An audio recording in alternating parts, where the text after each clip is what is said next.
Shalom, selamat pagi Bapak Ibu Saudara. Apakah sungguh-sungguh pagi ini ada damai sejahtera? Amin. Saya sangat percaya karena sudah melewati 2 bulan tahun 2026. Pagi ini Bapak Ibu Saudara semua hadir dengan sukacita, dengan antusias, dengan sangat rindu bersekutu dengan Tuhan.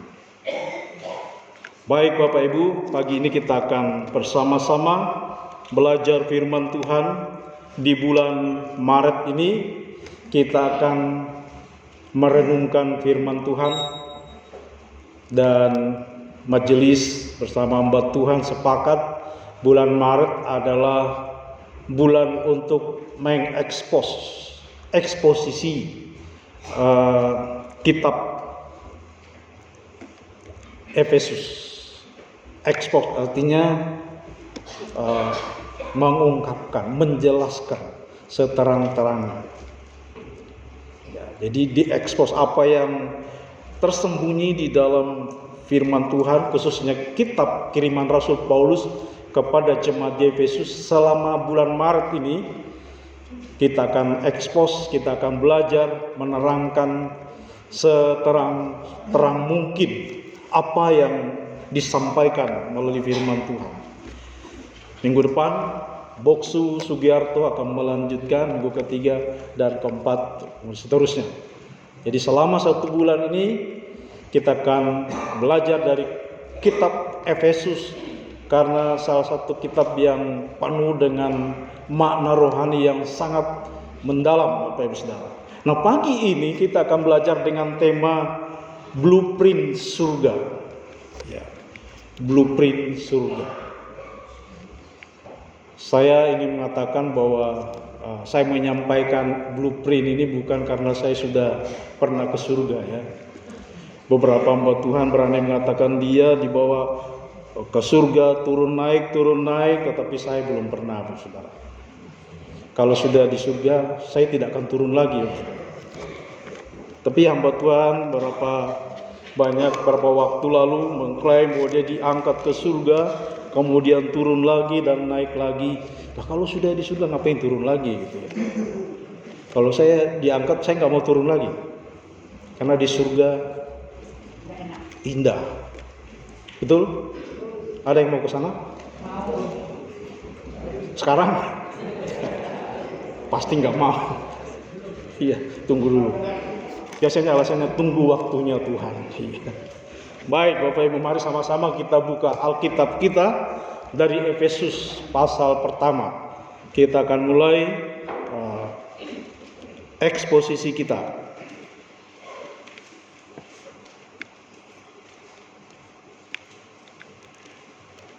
Efesus pasal pertama, ayatnya yang ketiga sampai dengan ayatnya yang ke-14. Efesus pasal pertama ayat 3 sampai dengan ayat 14. Kita akan baca secara bergantian. Saya ayat-ayat yang ganjil dan Bapak Ibu Saudara ayat-ayat yang genap, ayat 3 sampai ayat 14 dengan perikop kekayaan orang-orang yang terpilih. Terpujilah Allah dan Bapa Tuhan kita Yesus Kristus, yang telah mengaruniakan kepada kita segala berkat rohani di dalam surga.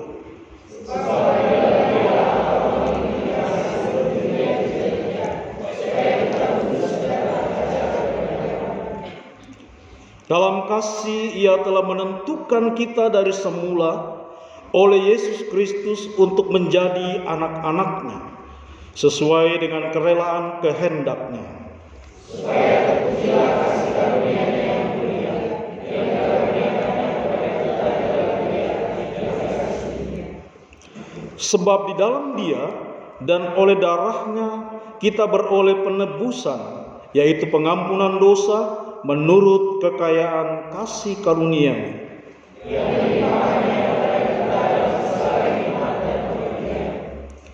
Sebab Ia telah menyatakan rahasia kehendak-Nya kepada kita sesuai dengan rencana kerelaan-Nya, yaitu rencana kerelaan yang dari semula telah ditetapkannya di dalam Kristus.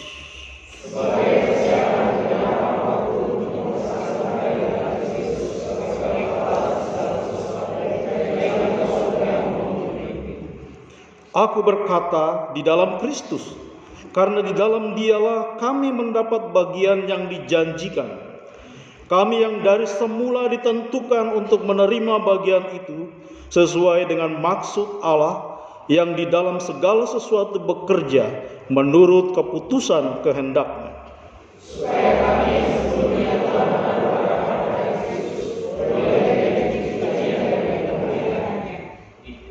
Di dalam Dia kamu juga, karena kamu telah mendengar firman kebenaran, yaitu Injil keselamatanmu. Di dalam Dia kamu juga, ketika kamu percaya, dimateraikan dengan Roh Kudus yang dijanjikannya itu.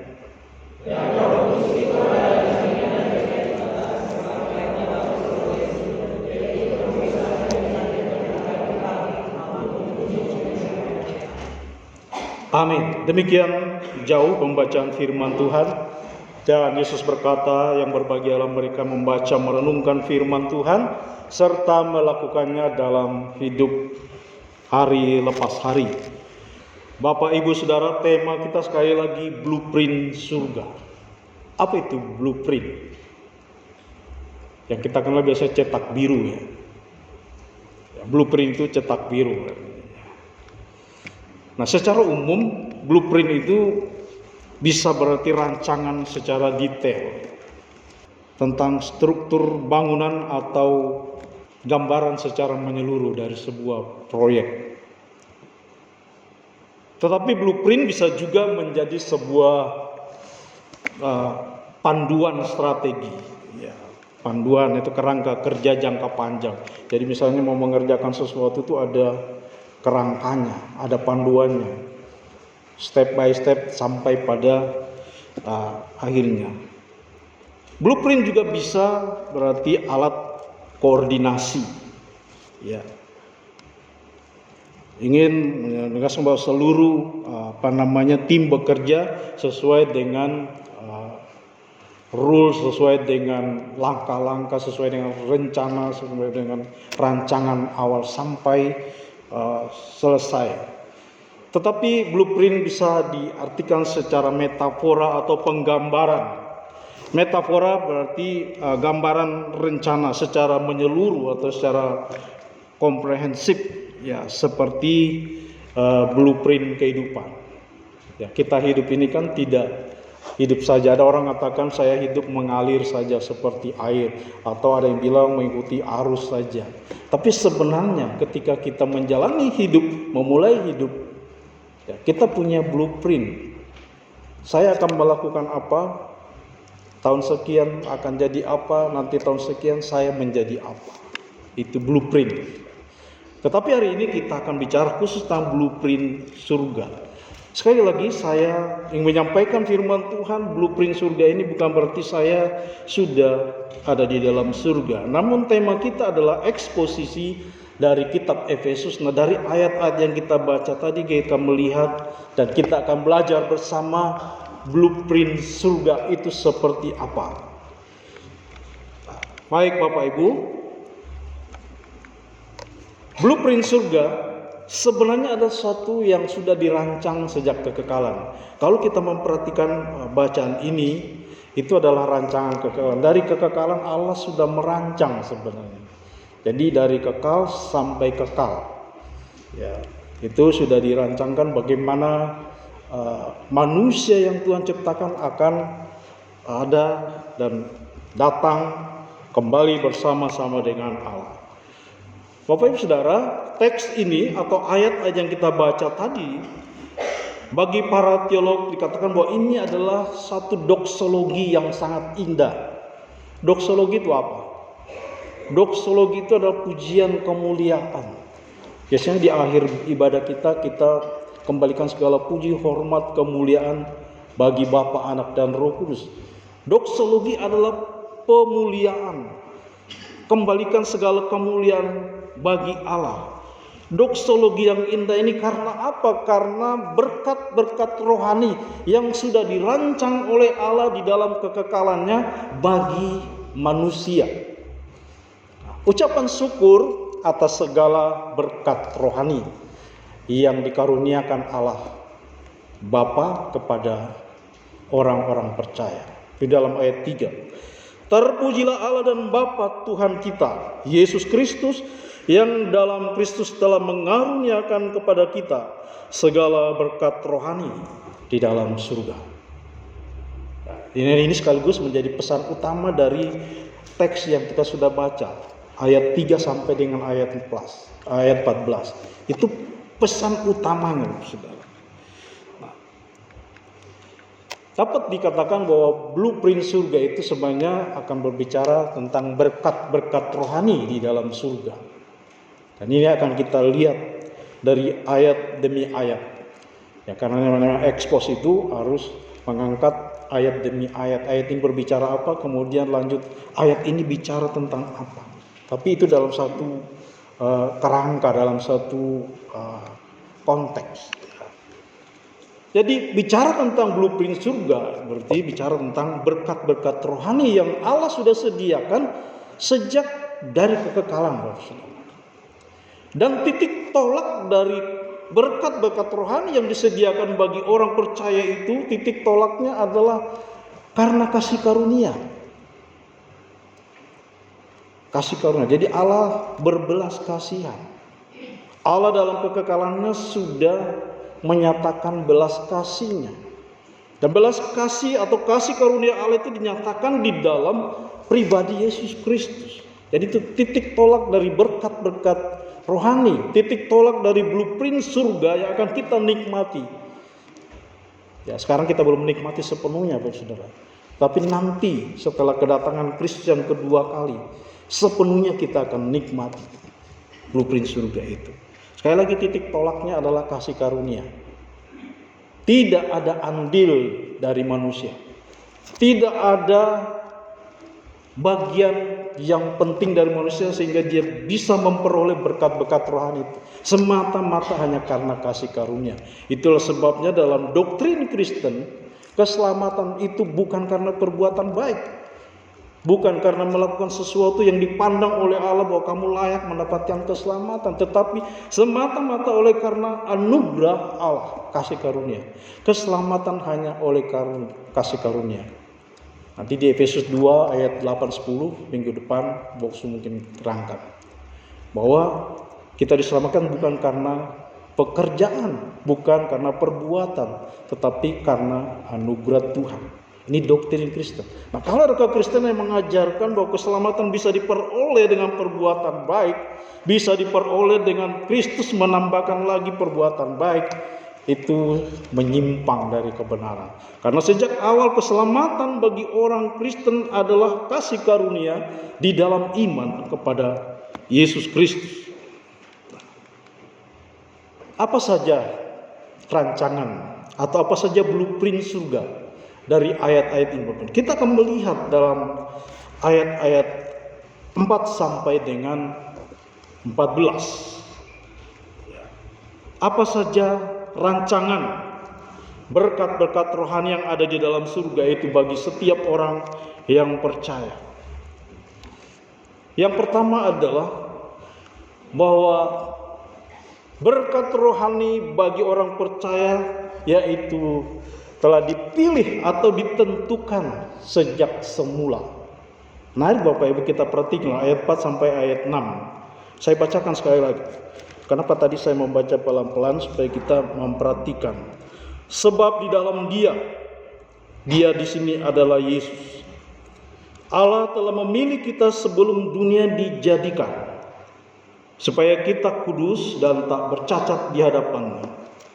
Dalam kasih Ia telah menentukan kita dari semula oleh Yesus Kristus untuk menjadi anak-anak-Nya sesuai dengan kerelaan kehendak-Nya, supaya terpujilah kasih karunia-Nya yang mulia yang dikaruniakannya kepada kita di dalam Dia yang dikasihi. Ya, saya katakan bahwa titik tolak dari berkat rohani itu adalah kasih karunia dan oleh Yesus Kristus. Dan ini diulang terus, ini diucapkan berulang-ulang di dalam Dia. Jadi bagian ini ingin mengatakan kepada kita bahwa Tuhan dalam kekekalannya sejak semula telah memilih orang-orang yang akan diselamatkan. Dalam kekekalan Tuhan sudah memilih orang-orang yang diselamatkan. Siapa yang akan diselamatkan? Tuhan sudah memilih. Bahkan sebelum dunia dijadikan. Bahkan sebelum kita lahir, Bapak Saudara. Ini memang sulit untuk dimengerti. Ini memang sulit untuk dipahami. Ya. Tetapi Alkitab berkata bahwa Allah dalam kekekalannya yang didorong oleh belas kasih sudah memilih siapa yang Ia hendak selamatkan. Bersyukur, Bapak Saudara, puji Tuhan. Saya percaya kita semua yang hadir dalam ruangan ini adalah orang-orang yang dipilih. Tadi Bu Nini sudah mengatakan kita dipilih oleh Tuhan. Dari sekian banyak manusia di tengah-tengah dunia ini, kita menjadi anak-anaknya. Di sana ada kata adopsi. Tuhan memilih dan mengadopsi kita menjadi anak-anaknya. Kita menjadi anak-anak Allah. Bukan anak Allah ya. Kalau anak Allah itu Kristus. Tunggal. Kita children of God. Jamak. Anak-anak Allah. Ya. Anak Allah hanya satu. Tunggal Allah, yaitu Kristus. Ada adopsi. Ketika Tuhan menentukan memilih kita sejak semula, Dia mengadopsi kita di dalam Kristus. Jadi kita menjadi anak-anak Allah. Nah, Bapak Ibu Saudara, dalam persoalan ini kemudian ada doktrin yang namanya doktrin predestinasi Calvinisme. Ya, kita tidak akan terlalu panjang membahas ini karena ini satu doktrin yang butuh 2 semester ini kalau kuliah. Tapi kita secara sebentar ingin melihat bahwa di sini doktrin predestinasi itu sudah terungkap di sini. Ya. Predestinasi itu apa? Secara sederhana, predestinasi adalah prerogatifnya Allah untuk memilih siapa yang Dia mau selamatkan dan siapa yang tidak. Itu sederhananya, Bapak Saudara. Ada banyak sekali ayat-ayat firman Tuhan yang mendukung bagian ini. Nah, di dalam konsep atau doktrin predestinasi itu paling tidak ada 2 hal yang menjadi pergumulan atau persoalan. Ada yang namanya election, ya, atau penentuan orang-orang tertentu yang akan diselamatkan. Itu election. Ada banyak sekali ayat firman Tuhan. Dan saya hanya mengutip beberapa saja, Bapak Saudara. Misalnya dalam 2 Tesalonika 2 ayat 13. Di sana dikatakan, akan tetapi kami harus selalu mengucap syukur kepada Allah karena kamu, saudara-saudara yang dikasihi Tuhan. Sebab Allah dari mulanya telah memilih kamu untuk diselamatkan dalam roh yang menguduskan kamu dan dalam kebenaran yang kamu percayai. Dalam 2 Timotius 1 ayat 9. Dialah yang menyelamatkan kita dan memanggil kita dengan panggilan kudus, bukan berdasarkan perbuatan kita, melainkan berdasarkan maksud dan kasih karunia-Nya sendiri yang telah dikaruniakan kepada kita dalam Kristus Yesus sebelum permulaan zaman. Ya.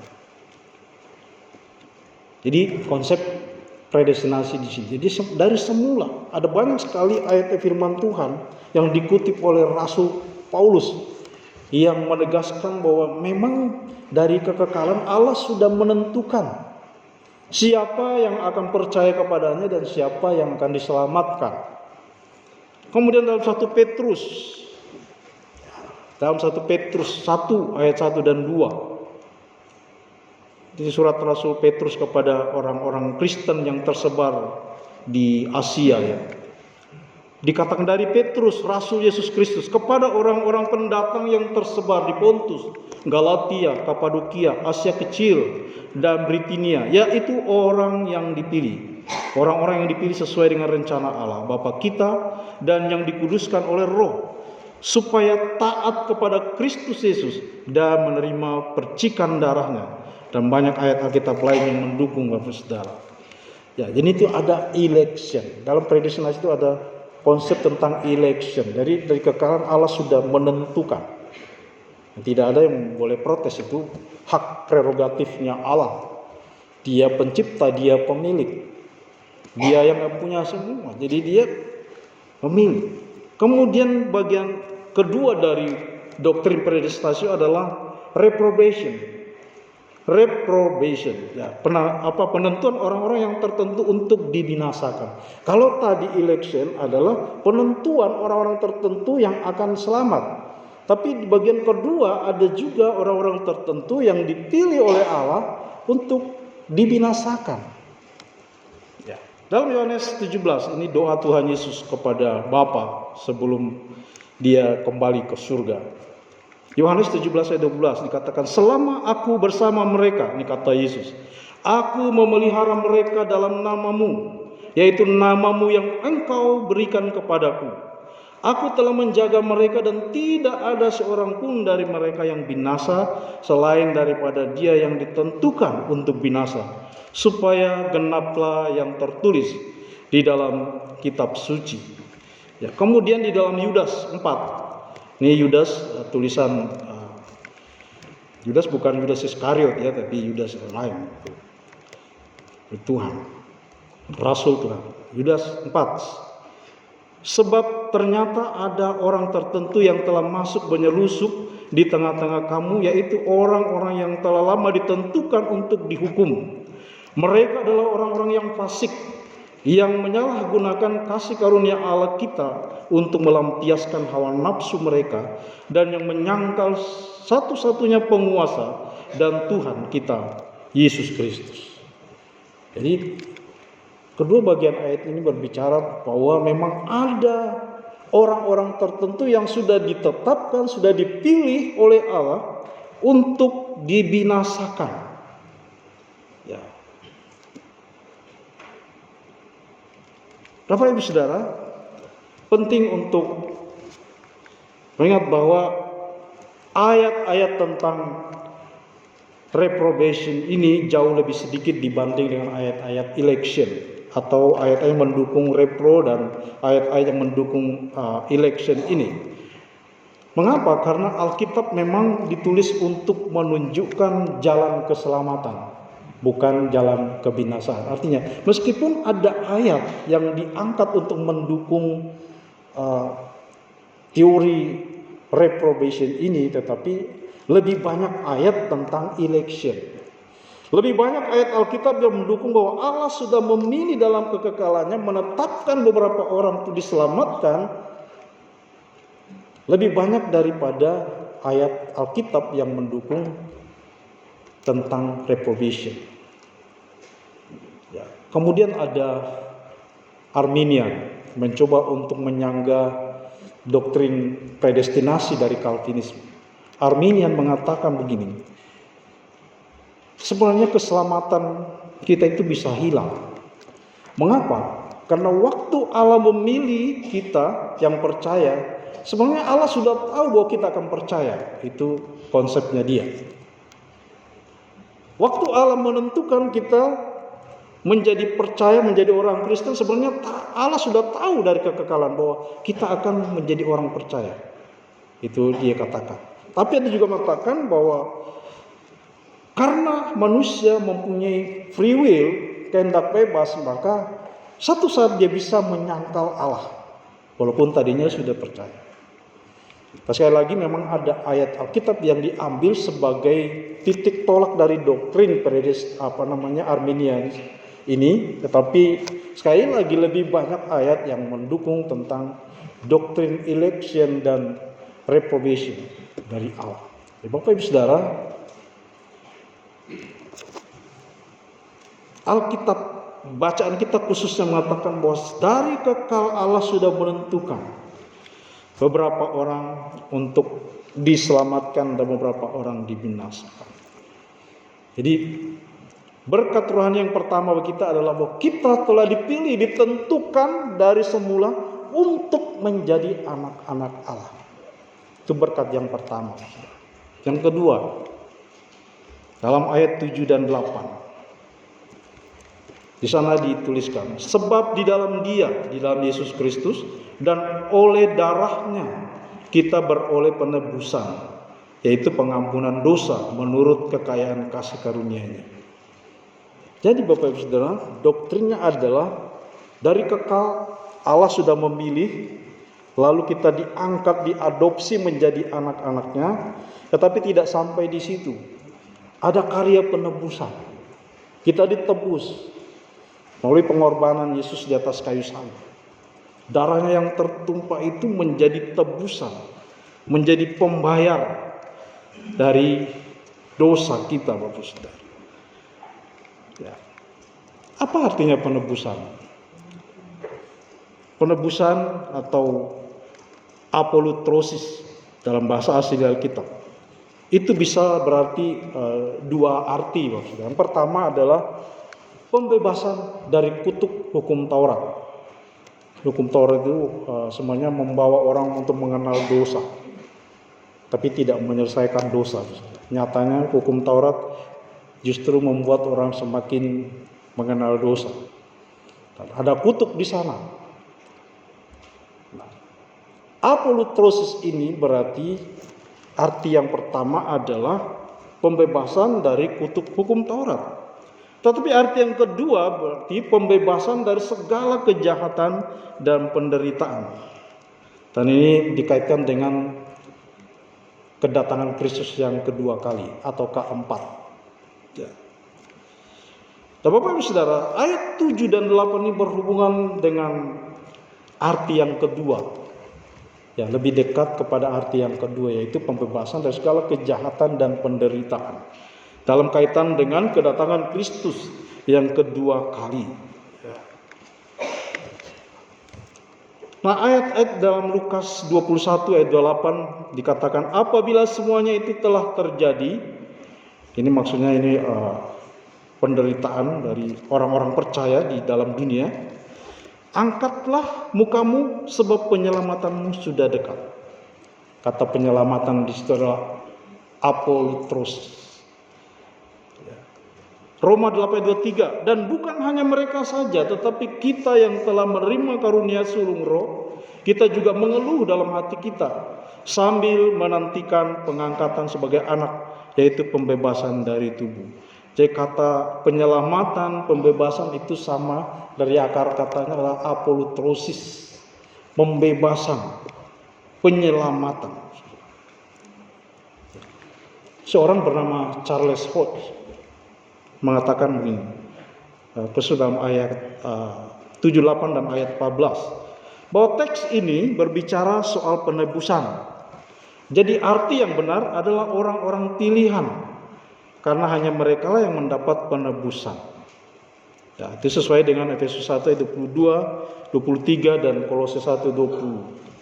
Artinya orang yang sudah dipilih sejak semula, ditentukan oleh Allah dari mulanya, mereka lah yang akan ditebus. Dan kita bersyukur Bapak Saudara, kita ada dalam ruangan ini, kita beriman kepada Kristus, artinya kita dipilih sejak awal dan kita telah menerima penebusan itu di dalam karya Kristus ketika Dia mati di atas kayu salib, dan kita mempercayai menerima seluruh karya keselamatan yang dilakukannya, maka kita menjadi orang tebusan. Kita dibebaskan, kita diselamatkan. Jadi itu berkat yang kedua. Blueprint surga yang sudah dirancang dari kekalan adalah bahwa kita akan menerima penebusan. Kita akan menerima penyelamatan. Kemudian yang berikutnya, berkat yang ketiga di dalam ayat 9 dan 10. Sebab Ia telah menyatakan rahasia kehendak-Nya kepada kita sesuai dengan rencana kerelaannya, yaitu rencana kerelaan yang dari semula telah ditetapkannya di dalam Kristus sebagai persiapan kegenapan waktu, ya, untuk mempersatukan di dalam Kristus sebagai kepala segala sesuatu baik yang di surga maupun yang di bumi. Ya, ada persatuan. Kristuslah yang menjadi kepala. Dan segala sesuatu akan dipersatukan di dalam Kristus, baik yang ada di surga maupun yang ada di bumi. Ya, ini rahasia ini lama disembunyikan atau hanya dinyatakan secara samar-samar sepanjang perjanjian lama. Ya, sampai pada zaman Rasul-Rasul itu sebagian, tetapi Tuhan mengungkapkannya. Tidak ada lagi rahasia. Semua yang tersembunyi diungkapkan. Dan ini rancangan bahwa akan terjadi penyatuan antara surga dan neraka di dalam Kristus. Itu berkat yang ketiga, bahwa akan kita setelah dibukakan rahasia yang selama berabad-abad dirahasiakan, tetapi pada zaman kita begitu jelas, begitu terang-benderang diungkapkan ya di dalam Yesus Kristus. Kemudian Bapak Saudara, selanjutnya dalam ayat 13 dan 14 dimateraikan oleh Roh Kudus. 13-14 di dalam Dia, saya dari ayat 12 saja, supaya kami yang sebelumnya telah menaruh harapan pada Kristus boleh menjadi puji-pujian bagi kemuliaannya. Di dalam Dia, yaitu dalam Yesus Kristus, kamu juga, karena kamu telah mendengar firman kebenaran, yaitu Injil keselamatanmu, di dalam Dia kamu juga, ketika kamu percaya, dimateraikan dengan Roh Kudus yang dijanjikannya itu.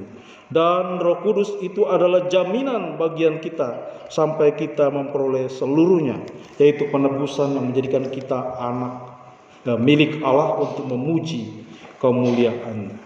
Jadi berkat yang keempat dari blueprint surga ini adalah bahwa kita dimateraikan, ditentukan dari semula, ditebus, dan akan dipersatukan dengan segala yang ada di surga. Lalu yang berikut adalah bahwa kita yang dipilih itu dimateraikan. Materai.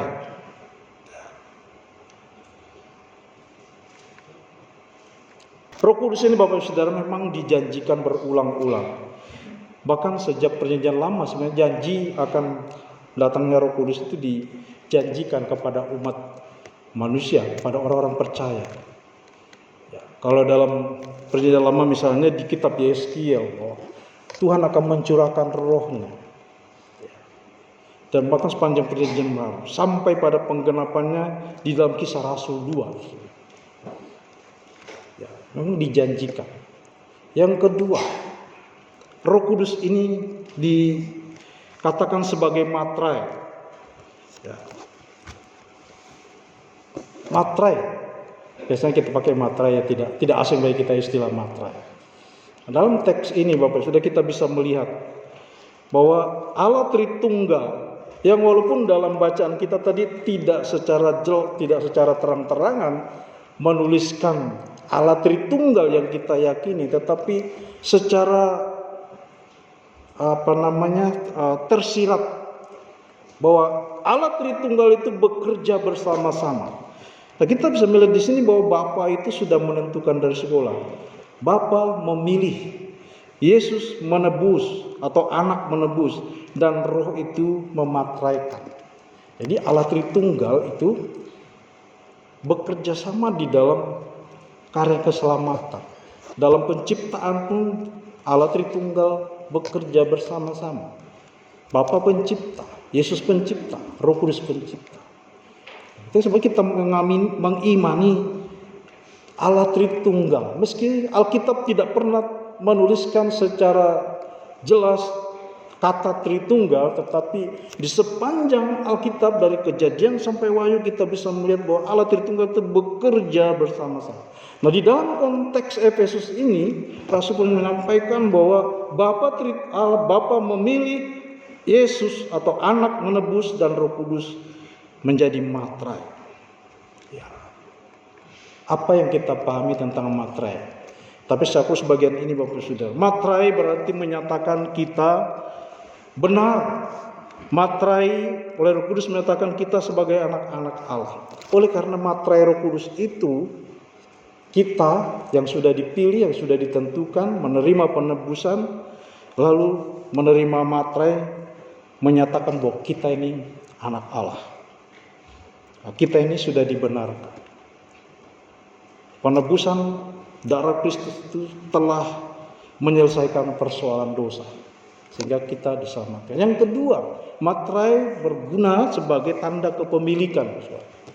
Artinya ketika kita dimateraikan oleh Roh Kudus, kita ditandai sebagai anak Allah atau milik Allah. Jadi di dalam diri kita ini sudah ada tanda kepemilikan Allah. Tuhan tahu kamu milikku, kamu milikku. Jadi sebaliknya dari kita, aku milik Allah. Aku bukan milik aku sendiri. Kata Rasul Paulus, hidupku bukan milikku sendiri, tetapi milik Kristus. Nah, karena ada materai Roh Kudus, itu sebagai tanda bahwa kita ini milik Allah. Materai yang berikut adalah tanda kepastian. Artinya setiap orang percaya yang menerima Roh Kudus dimateraikan, artinya pasti selamat. Sekali lagi konsep Calvin bahwa sekali selamat tetap selamat didukung oleh bagian itu. Karena Roh Kudus, Roh itu berdiam di dalam diri kita. Kapan kita menerima Roh Kudus? Kapan Roh Kudus ada dalam diri kita? Pada waktu kita percaya, dalam ayat 13 ini.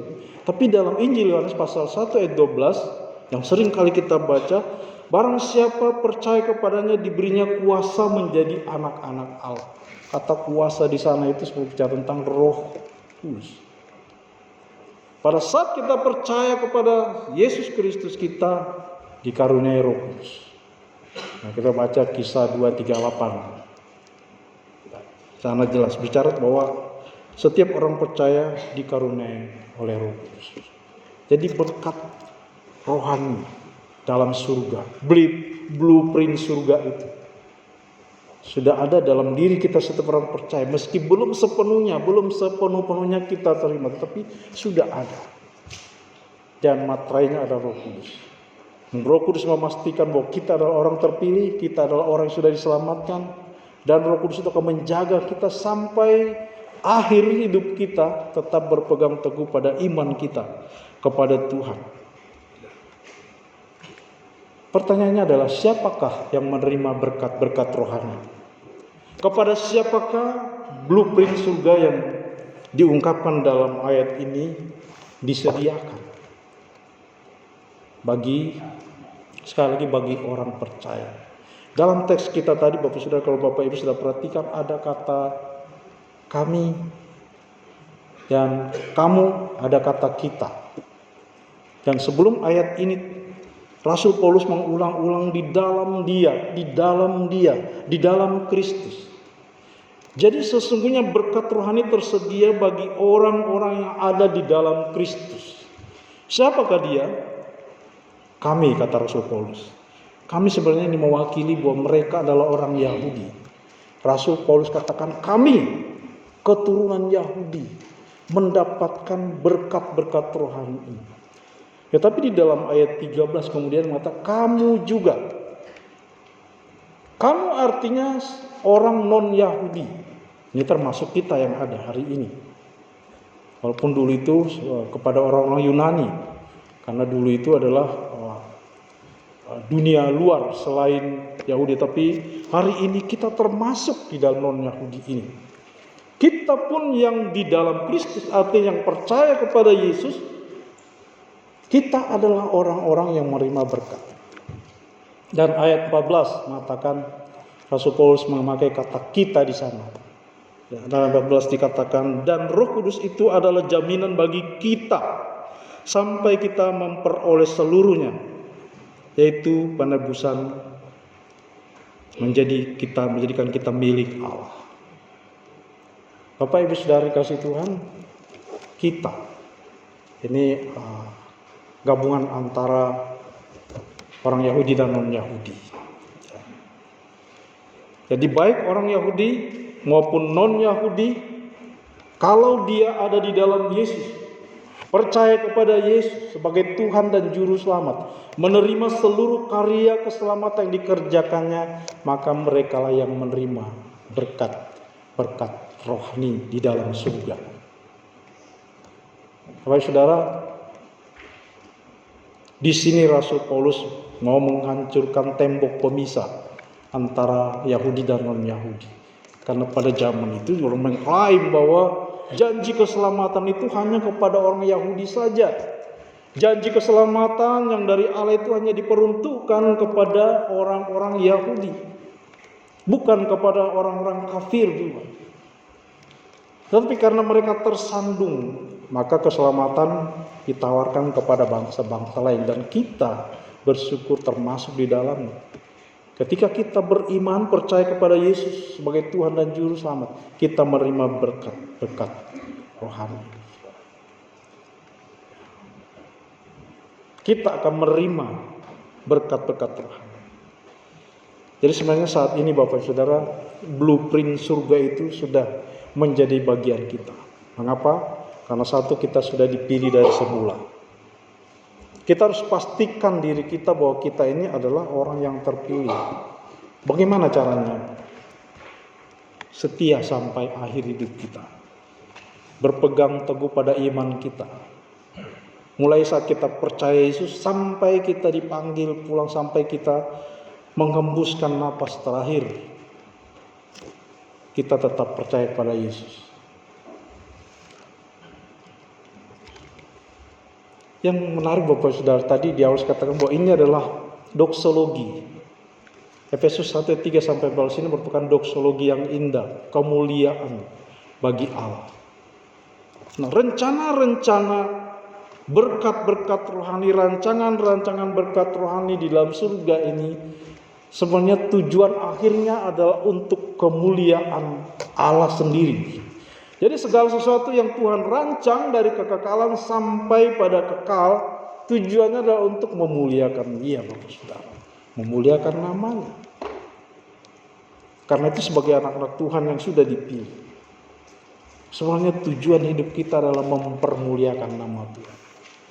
Tetapi seringkali Bapak Saudara, kita lebih banyak mempermalukan, bukan mempermuliakan Tuhan, tapi mempermalukan Tuhan. Melalui sikap hidup kita, melalui tutur kata kita, melalui perbuatan kita. Kita mengaku mempercayai Tuhan sebagai Juru Selamat, tetapi di dalam praktiknya kita tidak mau mengampuni orang lain, tidak mau mengasihi orang lain. Lebih banyak kita mementingkan diri sendiri, tidak mementingkan orang lain. Yang penting aku, yang lain bodoh amat. Ini bukan sikap orang-orang yang percaya Yesus. Padahal tujuan Tuhan memilih, menentukan kita sejak awal adalah untuk mempermuliakan namanya. Ayat 11 dan 12 Rasul Paulus mengatakan dengan jelas, supaya kami menjadi orang-orang yang mempermuliakan Tuhan. Ya Bapak Ibu Saudara kasih Tuhan, mari kita bersyukur, memuji Tuhan. Oleh karena kita adalah orang yang terpilih. Kita memiliki hak istimewa. Kita ini dipilih. Kita ini sudah ditentukan dari semua. Pelihara, jagalah iman kita dengan senantiasa berelasi dengan Allah Roh Kudus yang ada di dalam diri kita. Berikanlah Dia ruang seluas-luasnya untuk memimpin, untuk menuntun langkah hidup kita.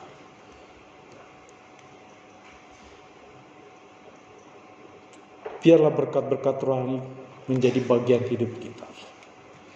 Biarlah berkat-berkat rohani, biarlah blueprint surga ini akan kita nikmati sepenuh-penuhnya. Kita teguh berdiri sampai pada akhirnya ketika Yesus Kristus datang untuk kedua kalinya, menjemput kita sebagai saleh-salehnya.